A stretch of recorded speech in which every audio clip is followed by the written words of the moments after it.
Posiblemente, el turista accidental que pase por el oeste de Cornualles, al atravesar la desolada llanura elevada que se extiende entre Penzance y el Finisterrae, haya observado un cartel indicador muy viejo señalando un terreno difícil y que en el desgastado dedo que lo muestra lleva una inscripción medio borrada diciendo: Polearn 2 millas, aunque es probable que muy pocos hayan sentido la curiosidad de recorrer estas 2 millas para ver un lugar al que las guías turísticas dedican un comentario tan superficial.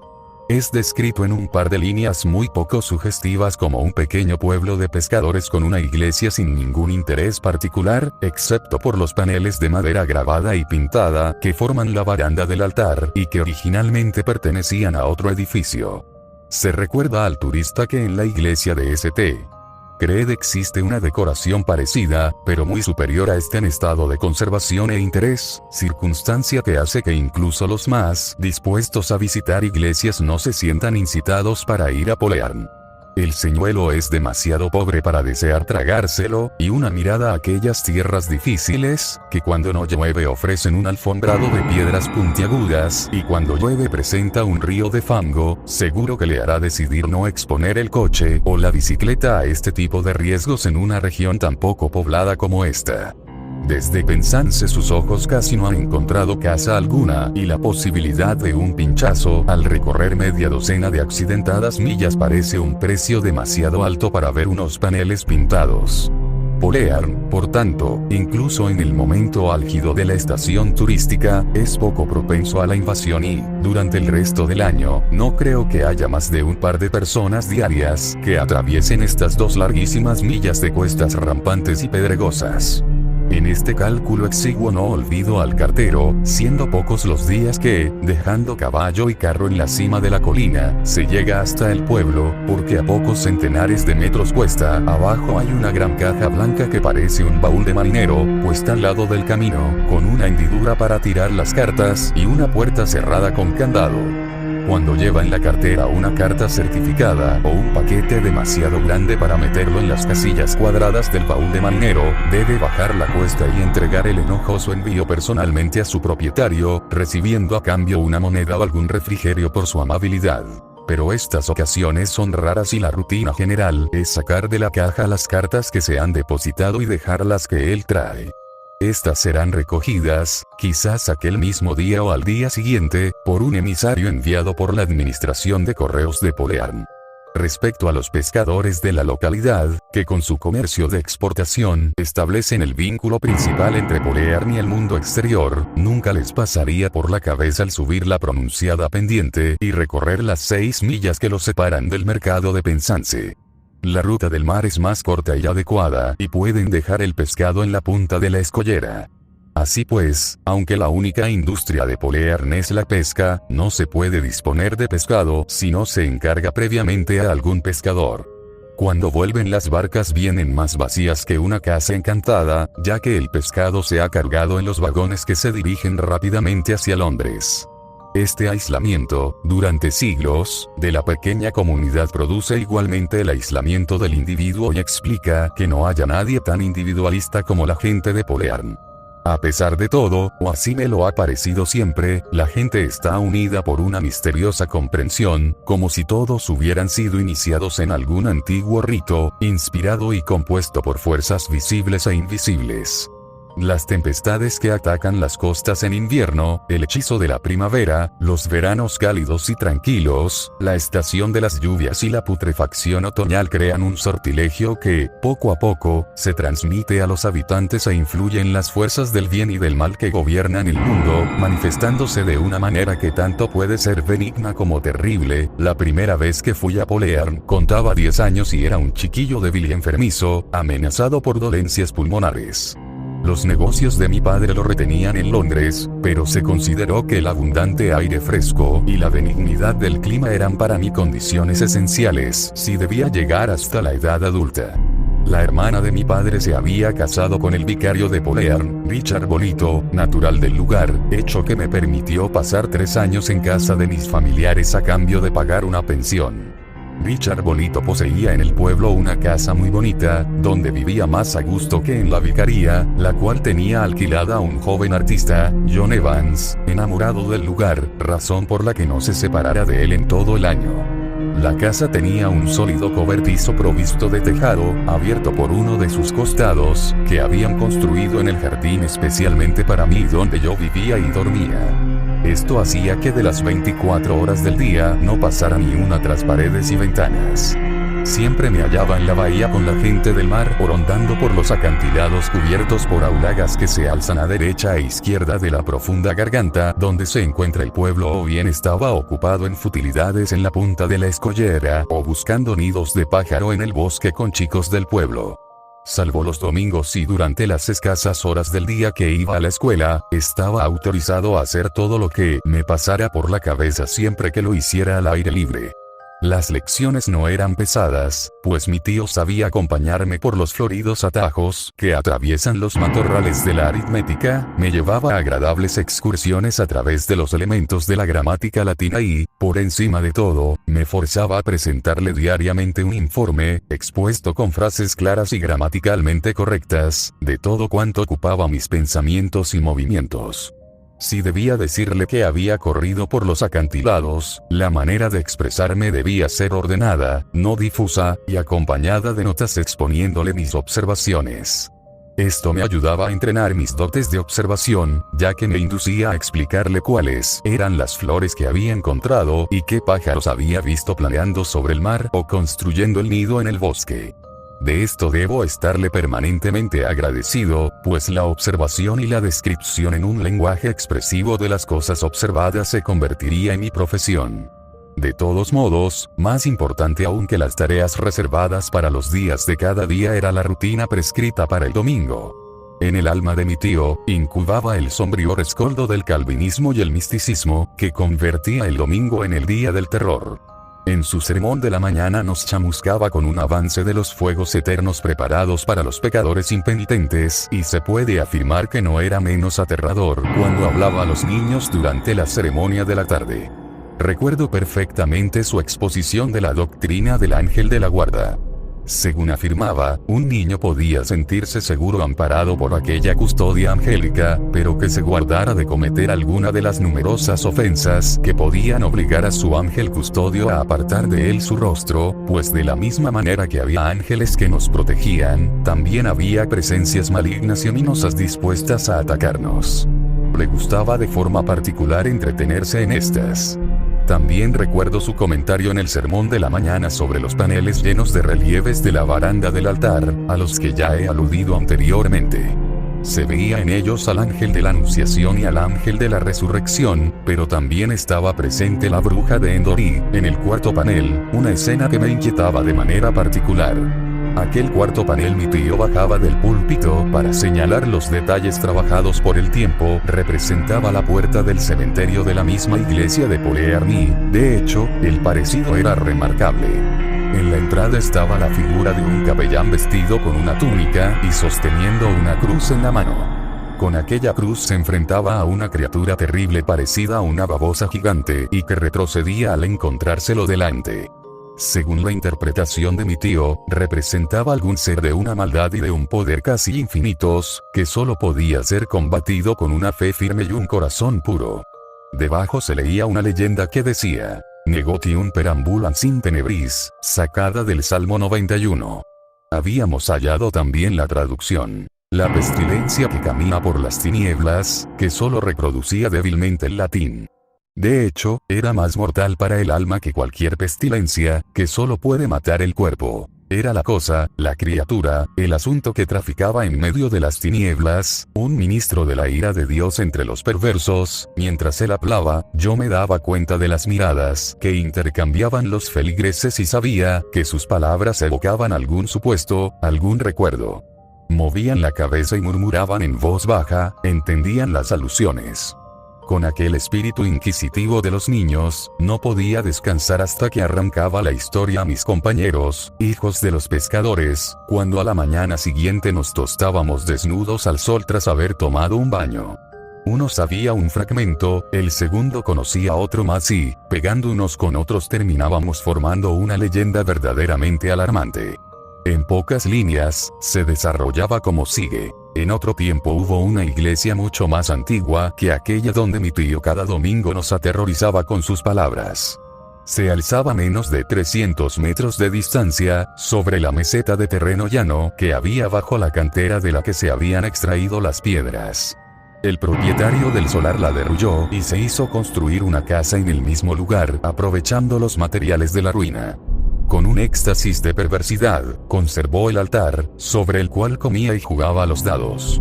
Pero he aquí que, cuando envejeció, se apoderó de él una especie de negra melancolía y quería tener velas encendidas ardiendo toda la noche, pues la oscuridad le causaba gran espanto.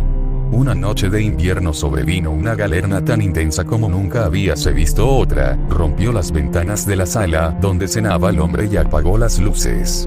Los criados se presentaron profiriendo gritos de terror y lo encontraron tendido en el suelo en medio de un río de sangre que le salía de la garganta. En el momento de entrar les pareció ver una inmensa sombra negra que se apartaba de él y que, arrastrándose por el suelo y trepando por la pared, se escurría por la ventana rota. Allí yacía bien muerto, explicó el último de mis informantes, y él, un hombre fornido, quedó reducido a un saco de piel y huesos, al que aquella bestia había chupado toda la sangre. Su último suspiro fue un grito en el cual profirió las mismas palabras que pueden leerse en el panel. Negotium perambulant sin tenebris, me aventuré a decir con avidez. Poco más o menos. En todo caso, latín. ¿Y después? Pregunté. No había nadie que quisiera acostarse en aquel lugar. Aquella casa vieja se fue arruinando y hará cosa de 3 años que se hundió. Pero, mira por dónde, entonces apareció el señor Doolis, de Penzance, y volvió a reconstruir la mitad de ella. No quiso hacer caso de aquellos seres extraños, ni tampoco de latimajos. Un buen día cogió la botella de whisky y al llegar la noche llevaba encima una buena cogorza. Bien, me voy a casa a cenar. Prescindiendo de la autenticidad de la leyenda, me explicaron la verdad sobre el señor Doolis de Penzance, quien desde aquel día se convirtió en el objeto de mi ávida curiosidad, especialmente porque la casa que se había construido en la cantera estaba situada al lado del jardín de mi tío. La cosa que caminaba en medio de la oscuridad no excitaba especialmente mi imaginación y yo ya estaba tan acostumbrado a dormir solo en el cobertizo que la noche no me inspiraba terror alguno.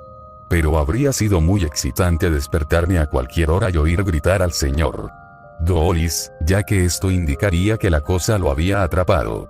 Aquella historia se me fue borrando de la cabeza, ensombrecida por cosas más interesantes que pasaban durante el día y, en el transcurso de los 2 últimos años de vida al aire libre en el jardín de la vicaria, rara vez pensé en el señor Doolis y en el lado que podía corresponderle por la osadía de vivir en un lugar donde se movía aquella cosa tenebrosa. Ocasionalmente lograba verlo por encima de la valla del jardín, un hombre que era como una gavilla desmadejada y amarillenta, que caminaba lentamente y vacilando, aunque nunca me lo encontré al otro lado de la reja de su casa, ni en calle alguna del pueblo, ni abajo en la playa. Nadie se metía en su vida y él no se metía en la vida de nadie. Si quería arriesgarse a ser la víctima del legendario monstruo nocturno o beber tranquilamente en su casa hasta morir, era algo que a mí ni me iba ni me venía. Al parecer mi tío había hecho diversos intentos de visitarle cuando vino a instalarse en Polearm, pero se ve que al señor Doolis no debían gustarle los vicarios, porque hacía decir que no estaba en casa y nunca le devolvió la visita. Tras 3 años de sol, viento y lluvia, yo había vencido completamente aquellos primeros síntomas y me había convertido en un chico de 13 años fuerte y robusto. Me enviaron a Eton y Cambridge y, habiendo finalizado la preparación necesaria, me convertí en abogado. 8 años más tarde ya ganaba un sueldo anual de 5 cifras y había invertido en determinados valores una suma que me podía reportar dividendos, que teniendo en cuenta mis gustos sencillos y mis costumbres frugales, me ofrecían todas las comodidades necesarias a este lado del sepulcro. Tenía al alcance los premios que otorga la profesión y no poseía ambición alguna que me espoleara, ni deseaba tampoco esposa e hijos, por lo que me figuro debo ser un soltero natural. De hecho, solo tenía una ambición que a lo largo de aquellos años de actividad me había estado tentando, como la visión de unas montañas azules y lejanas, y era regresar a Polearn y vivir aislado del mundo en compañía del mar y las colinas vestidas de aulagas, donde había jugado con los amigos, y explorar los secretos que ocultaban. Tenía metido aquel sortilegio en mi corazón y puedo decir sinceramente que casi no había pasado un solo día en todos aquellos años sin aquel pensamiento y aquel deseo presentes en mi cabeza. Por mucho que me comunicara frecuentemente con mi tío durante toda su vida y, tras su muerte, con su viuda, que aún vivía, desde que me embarcara en mi profesión no había regresado nunca más, porque sabía que si volvía me costaría demasiado marcharme otra vez. Tenía decidido regresar tan pronto hubiera logrado mi independencia, y nunca más me iría de allí. Pero me marché y ahora no habría nada en el mundo que me hiciera desviar del camino que conduce de Penzance al Finisterrae y contemplar aquellas paredes que cierran el valle y se alzan, abruptas, sobre los techos del pueblo y escuchar el chillido de las gaviotas que pescan en la bahía. Y todo porque una de las cosas invisibles, que forman parte de las fuerzas oscuras, salió a la luz y yo la vi con mis propios ojos. La casa donde pasé aquellos 3 años de mi infancia había sido cedida a mi tía con carácter vitalicio y, cuando le comuniqué mi intención de regresar a Polearn, me sugirió que, mientras no encontrara la casa adecuada, fuera a vivir con ella, siempre que yo no encontrara inconveniente en aquella proposición. La casa es demasiado grande para una vieja que vive sola, me comentó por carta, y con frecuencia pienso que no iría desencaminada si la dejase y me instalara en una casa más pequeña, suficiente para mí y mis necesidades. Ven a compartirla conmigo, querido sobrino y, si te molesto, que uno de los dos marche. Quizás te guste la soledad, como a la mayoría de la gente de Polearn, y entonces marcharás tú. O bien seré yo quien te deje. Una de las razones principales de haberme quedado todos estos años en esta casa ha sido el deseo de no dejarla arruinar. Las casas se arruinan, tú ya lo sabes, si no se vive en ellas. Poco a poco se mueren, el alma se les debilita y termino abandonándolas. ¿No te explicaron estas simplezas en tus años de estudio en Londres? Como era natural, acepté entusiasmado aquel arreglo momentáneo y un atardecer de junio me encontré al inicio de aquella costa que bajaba hasta Polearn y nuevamente descendía hasta el profundo valle encastrado entre montañas. Parecía que el tiempo se hubiera detenido. Aquel cartel indicador tan gastado, o su sustituto, aún señalaba con el dedo delgaducho aquella bajada y, unos cuantos centenares de metros más allá, había aquella caja blanca donde se intercambiaban las cartas. Mis ojos topaban una a una con cosas recordadas, y lo que veían no había empequeñecido, como suele pasar con los escenarios de la niñez, al ser revistados y meterlos en una escala más pequeña. Allá estaba la administración de correos, también la iglesia y, muy cerca de ella, la vicaria, y más allá, toda aquella vegetación que aislaba la casa a donde me dirigía desde el camino y, aún más allá, los techos grises de la casa de la cantera, húmedos y brillantes, barridos por la brisa mojada de la tarde que sopla desde el mar. Todo era exactamente como lo recordaba y, por encima de todo, aquella sensación de reclusión y aislamiento. En algún lugar más arriba de las copas de los árboles, se encaramaba aquel sendero que unía la carretera a Penzance, pero todo estaba inconmensurablemente lejano. Los años transcurridos desde la última vez que aparecí en la famosa puerta, se disipaban como el vaho del aliento en aquel aire caliente y suave. Había palacios de justicia en algún lugar del libro gris de la memoria y, si me entretenía girando las hojas, me dirían que me había hecho un nombre y una buena renta. Pero ahora el libro gris se había cerrado porque yo volvía a estar en Polearn y su hechizo me envolvía. Si Polearn no había cambiado, tampoco lo había hecho la tía Esther, que salió a la puerta a recibirme. Siempre había sido delicada y blanca como la porcelana, y el paso de los años no la había envejecido, sino solo había servido para refinarla. Mientras permanecíamos sentados hablando tras la cena, me informó de todas las novedades acaecidas en Polearn durante aquellos años. Los cambios de los que me habló solo sirvieron para confirmar la inmutabilidad de los hechos. Volviendo a recordar nombres, le pregunté por la casa de la cantera y por el señor Dolis, y me di cuenta de que su rostro se oscureció un tanto, como si la sombra de una nube acabara de enturbiar un día de primavera. Sí, el señor Doolis, me dijo, pobre señor. Doolis. Claro que lo recuerdo. Ya debe hacer 10 años o más que murió.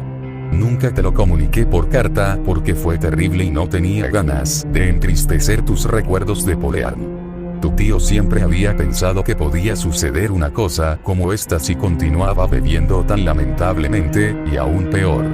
Aunque nadie supo exactamente qué sucedió, es lo que cabe suponer. Pero, ¿cómo fue todo, más o menos, tía Esther?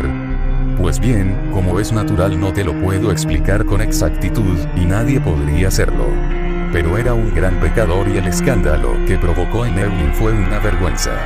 Además, vivía en la casa de la cantera. No sé si debes recordar un sermón que dio una vez tu tío, cuando bajando del púlpito explicó aquel panel de la baranda del altar.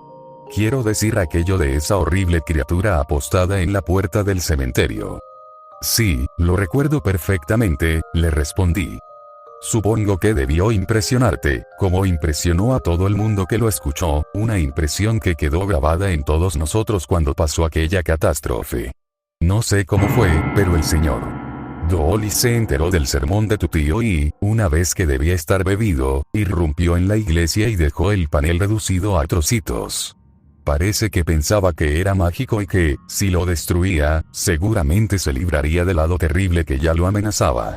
Es necesario que te diga que, antes de cometer aquel terrible sacrilegio, había sido un hombre obsesionado. Odiaba la oscuridad y la temía, pensando que aquella criatura representada en el panel lo perseguía. Creía que si tenía las velas encendidas, se libraría.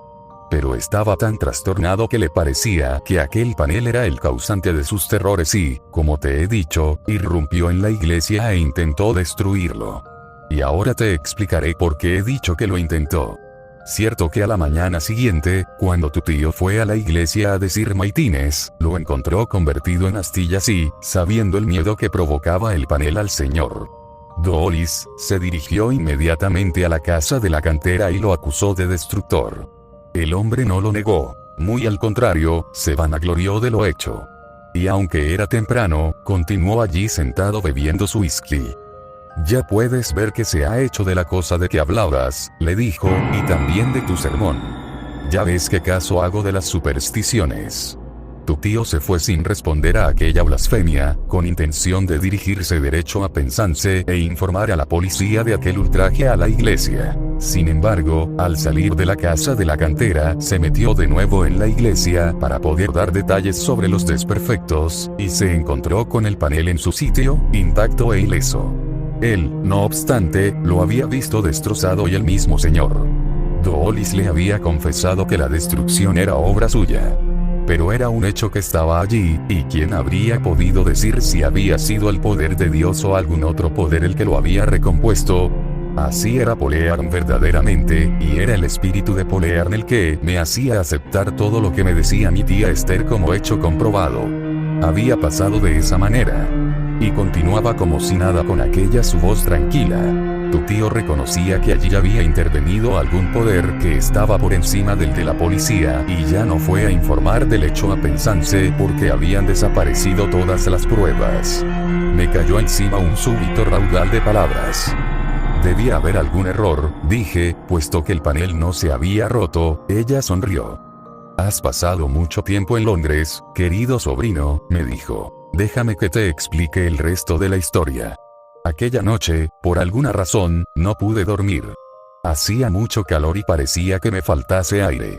Supongo que debes pensar que el insomnio queda explicado con ese bochorno. De tanto en tanto me levantaba de la cama y me aproximaba a la ventana para intentar respirar un poco, y desde allí, la primera vez que me levanté de la cama vi que la casa de la cantera resplandecía. Pero la segunda vez me di cuenta de que estaba completamente a oscuras y, cuando me preguntaba cuál podría ser el motivo, escuché un grito terrible y, al poco, los pasos de alguien que caminaba muy deprisa por el camino que estaba al otro lado de la puerta. Mientras corría no paraba de chillar. Luz, luz. Dadme luz o me atrapará. Era horrible el escucharlo y fui corriendo a despertar a mi marido, que dormía en el vestidor al otro lado del pasillo. No me demoré nada, si bien los gritos habían despertado todo el pueblo y, al llegar a la escollera, descubrió que todo había concluido.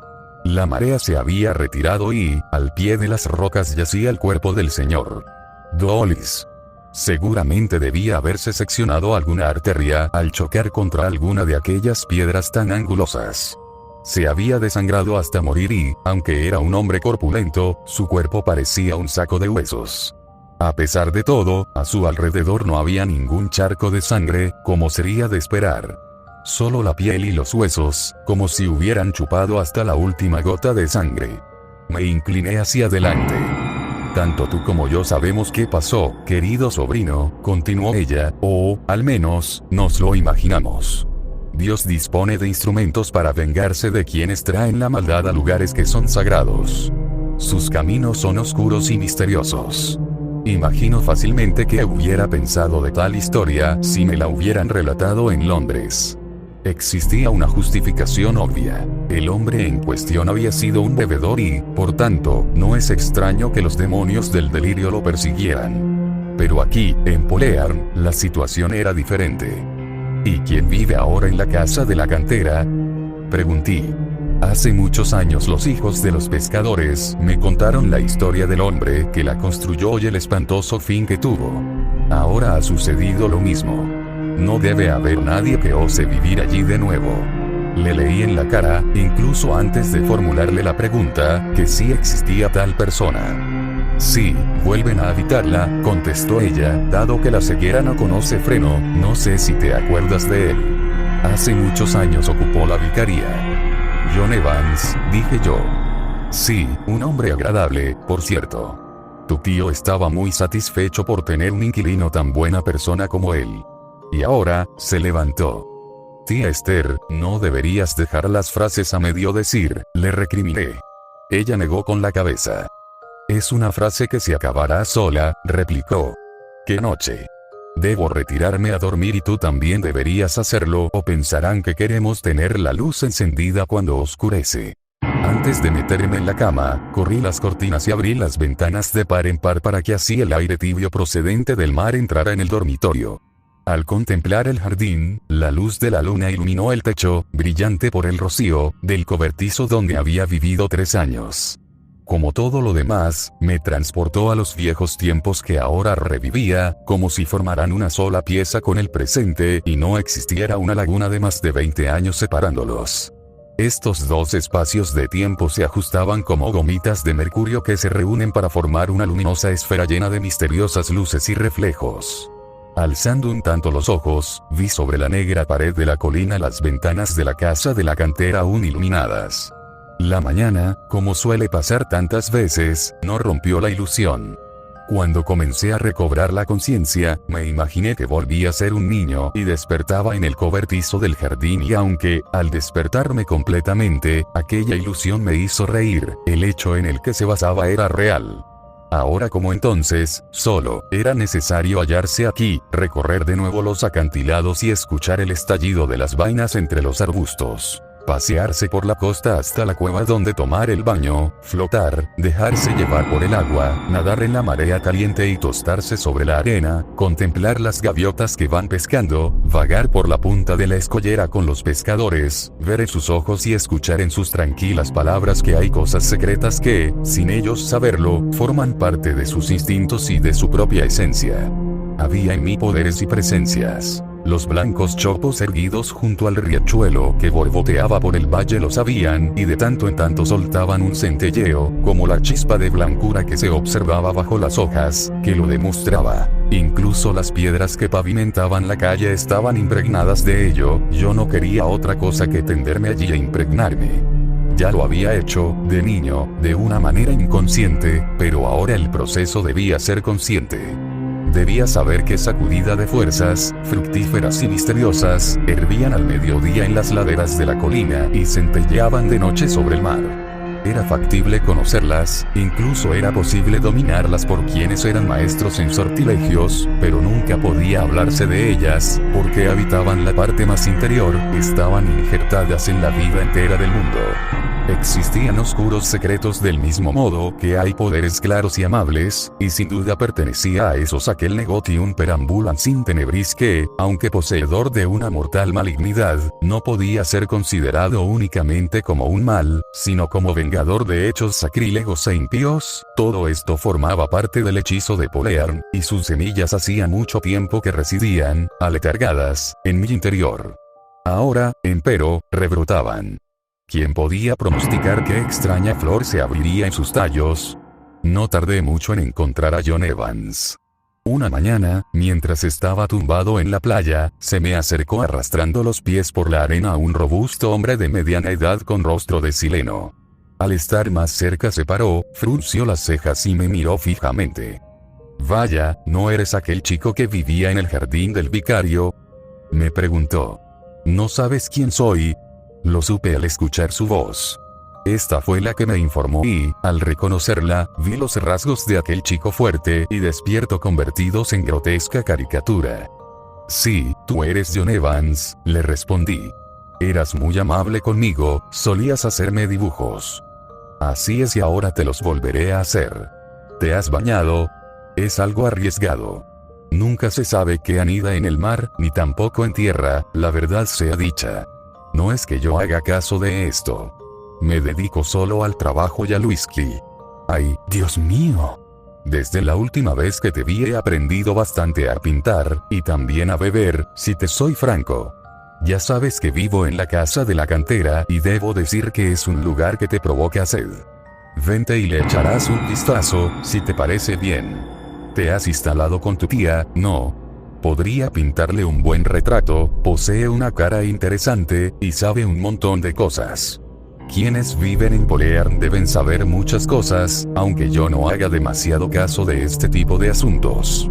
No sabría decir si alguna vez había sentido repulsión y atracción al mismo tiempo como en esa ocasión. Tras aquel grosero rostro se escondía algo que horrorizaba y fascinaba a la vez.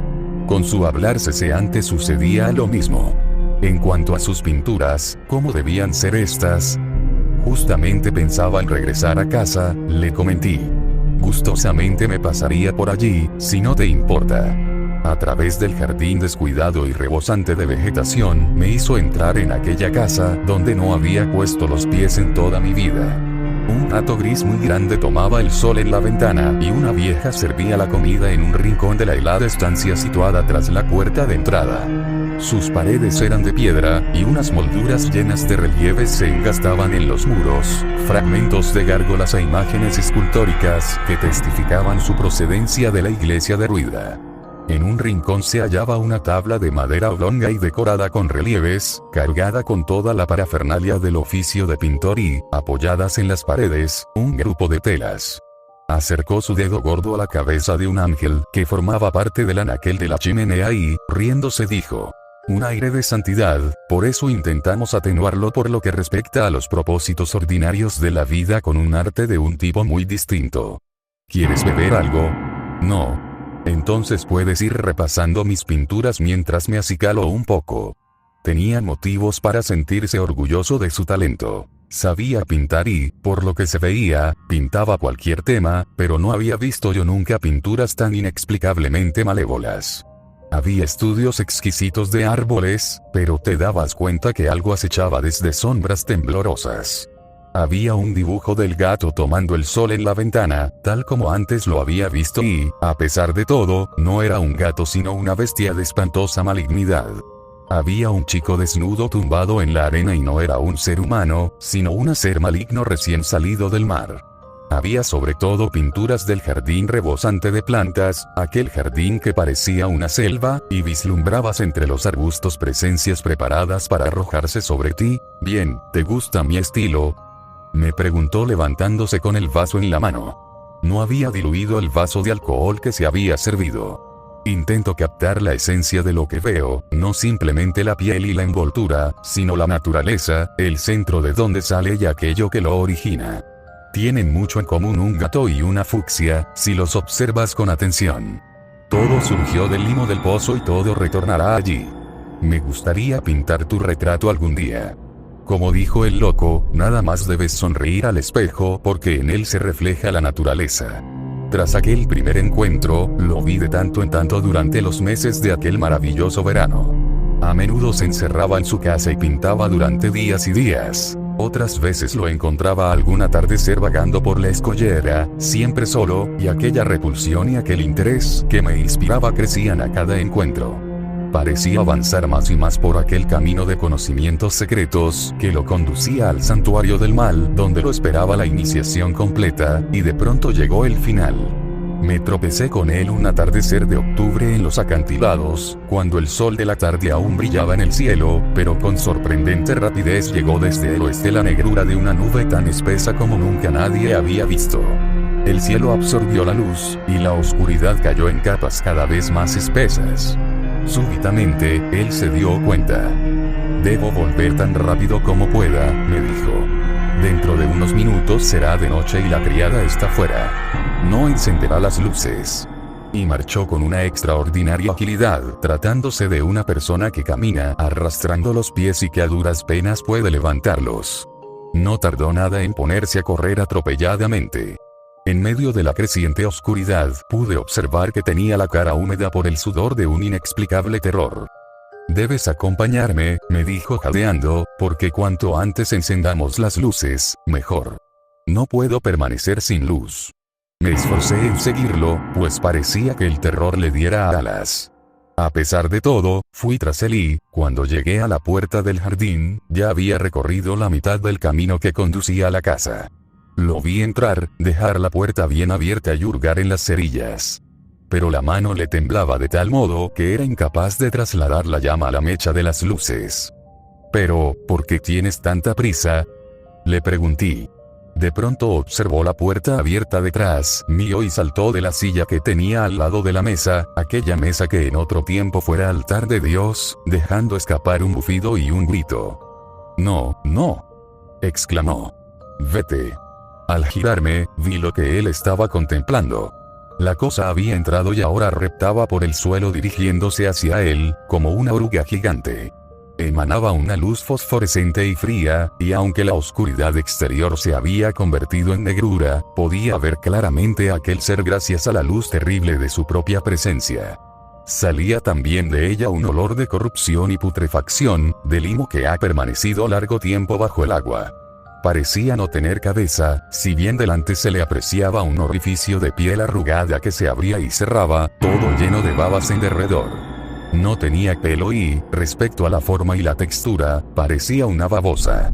Cuando avanzaba, la parte delantera se alzaba del suelo, como una serpiente que se prepara a atacar, y se aprestaba a dirigirse hacia él. Al ver aquello y al oír los alaridos agónicos que profería, el pánico que se había apoderado de mí se transformó en una valentía sin esperanza y, con manos impotentes y paralizadas, quise coger la cosa. Pero no me fue posible. Aunque allí había un elemento material, resultaba imposible sujetarlo y las manos se me hundían en un fango espeso. Era luchar contra una pesadilla. Me parece que solo transcurrieron escasos segundos antes de que todo terminara. Los gritos de aquel desgraciado se volvieron gemidos y murmullos cuando la cosa le cayó encima. Todavía jadeó una o dos veces antes de quedar inmóvil. Durante un momento más largo aún escuché ruidos de chapoteo y de sorber, hasta que la cosa se deslizó silenciosamente por el suelo de la misma manera que había entrado. Encendí aquella luz donde había visto al hombre,